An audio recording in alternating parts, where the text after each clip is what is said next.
Church of St Mary on the Hill in Claddagh is one of Galway's best loved buildings, full of colour and charm, but it's actually the fourth church in history to stand on this site. There was a medieval church here, originally belonging to Norbertine canons and given to the Dominicans of Athenry in 1488.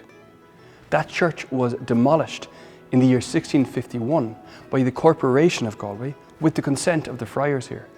There was a fear that it would be used by Cromwellian forces as a fortress, so it was thought best to destroy it with the promise that it would be rebuilt. And it was indeed rebuilt in 1669, and again in 1800, and then in 1891 again, which is the church we see around us. What about that first rebuild in 1669 though? What did that church look like? We can't be sure, but one man who saw it was St. Oliver Plunkett. In 1673, he visited Galway and described the church here in a letter as the most ornate church in the whole country. Just a few years after the rebuild though, disaster struck. The government decided to crack down more intensely on Catholic priests, especially friars, and a major expulsion was organised after a comprehensive programme of state espionage. Most of the 20 friars who lived here went into exile. But before they did, they entrusted all the valuables of the church to a local merchant called Valentine Brown, and his signed list of those valuables survives to this day. It mentions 11 chasubles, a canopy, dalmatics for deacons, copes, pairs of rosary beads, books of chant, an altar stone, a brass bell, 10 silver chalices, a silver monstrance, and several small coats for the image of Jesus. This was probably a statue of the child Jesus like the infant of Prague, who would have been dressed in different outfits to match the liturgical colour of the day.